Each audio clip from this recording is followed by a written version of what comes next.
You have proclaimed martial law in accordance with the powers vested in the President by the Constitution of the Philippines.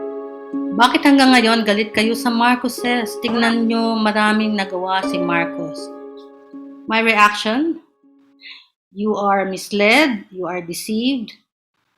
I don't know why you allow yourself to be deceived. Buksan mo ang mata mo. The country was pacified. People could sleep in this metropolis with their windows and doors open. The crime was generated by him. Yeah. So he could turn it off anytime. So that's where you get the semblance of peace. Once he had no opposition, it wasn't that anything went wrong. Everything went according to plan. The idea, though, was to loot the country and stay in power. For the people saying that he lived a privileged life, he deserved it. They deserved. Alam niyo po kung ano yung nakakasama ng loob sa mga ganitong comments? Pinapalampas po natin yung kalabisan ng mga taong ito. Right? Wala po tayong problema kung mayaman ng isang tao. Pero may problema po tayo kung yung kayamanan niya ay bunga ng pagnanakaw. There was really a noble task to be undertaken to bring back ill-gotten wealth. And sometime in April of 1986, this money was frozen by the Swiss federal authorities. And since then, we were trying to bring them back to the Philippines. Noong 1972, lahat naman pinag-initan nila. No? When they declared martial law, by then we were already joining demonstrations and all that. So everybody was arrested. And I was blindfolded. Then I was brought to the safe house. And talagang I didn't know, 24 hours yan torture. Kahit sino ka pa, sabing gano'n, no? Kahit kilala mo si Marcos, kahit gano'n kataas, baliwala ka dito sa amin. Kahit babae ka, baliwala ka dito sa amin. Tapos sinubara nila. Bakit ba lagi nyo kinakabit yung human rights na yan? Pilit nyong binababa ang isang Marcos. This is really, binabaliktad ang mga bagay-bagay. Nakikinabang tayo sa naipundal ni Marcos. Anong naipundal ni Marcos? And impunity, that they will be protected from all their abuses. Matapos ang 6 na taong paghihintay, napatunayan ng Hawaii District Court na nagkasala ang rehimeng Marcos. If you're making your enemies angry, then you're making a great job. And if you hadn't made enemies, you haven't done anything. Para to mga Miss Universe statements, hindi ba? That's why they're so appealing, right? Nagpapakatotoo lang siya. And he did what was right for the country and therefore marami siya naging kaaway. That is simplistic. That is blind to the violence that this man inflicted on our society.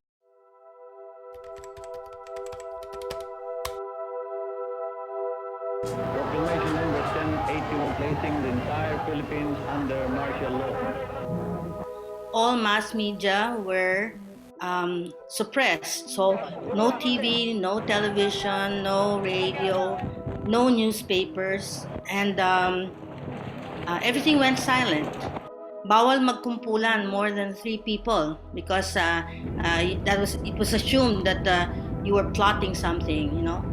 When the shock and the fear started to wane, and the effects of the economic hardships and the rumors, the news about the plunder of the economy in collusion with Marcos cronies, the extravagance of the first family, the lies that were spreading, the human rights violations, people started to set aside their fear and they started to express protests in different forms. Sabi niya, ang sarap mabuhay ng 1970s na makatahimik, napaka-secure. Fine. Okay, I'll give that to you. Hindi ko i-deny yun na napakatahimik at napakaayos at napakadisiplinado daw ng mga Pilipino. Pero ano po yung naging kapilit nun? Ninanakawan na po pala tayo.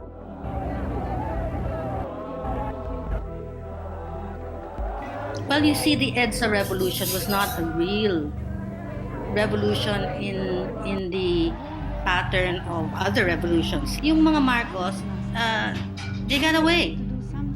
They have nakaw na yaman that they're able to harness in order to make a political comeback, in order to revise history, the judgment of history, and they were able to preserve their political bailiwick in the north. Doon, Ferdinand Marcos is a god, is an idol. There was not a conscientious, systematic pagbabahagi ng mga aral ng panahon ng batas militar at saka ng diktadura. We allowed them to come back, and now they're back in power. In between dodging arrest. The fact that the Marcoses are back in power and Bongbong can get interviewed and can get away with such interview. But easily, he has been doing this for so long already. And not to mention Amy Marcos as well. And not to mention the arrival of the new generation of Marcoses.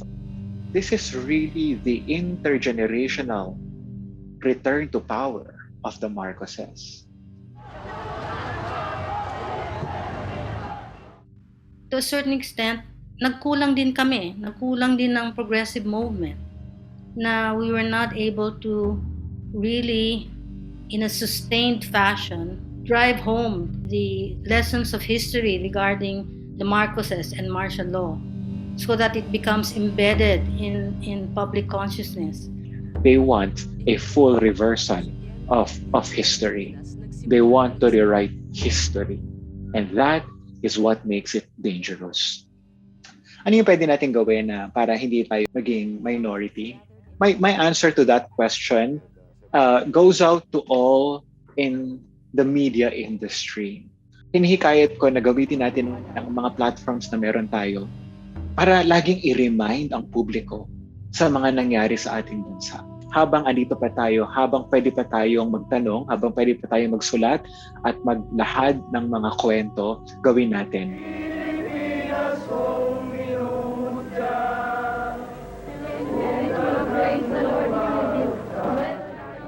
To have faith in those who kept watch during the dark night, that they will continue to hold up the light and that this will be passed on to the younger people.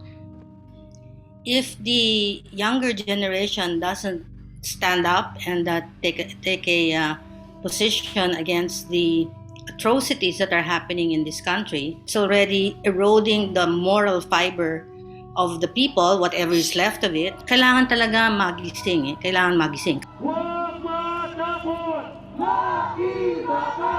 Sa panahon na magtanong ka lang ay inaakusahan ka na ng komunista ka.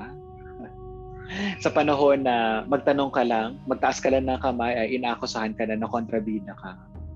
All the more that we should encourage one another to keep asking questions. Ask them anyway, because that is how we get to the truth.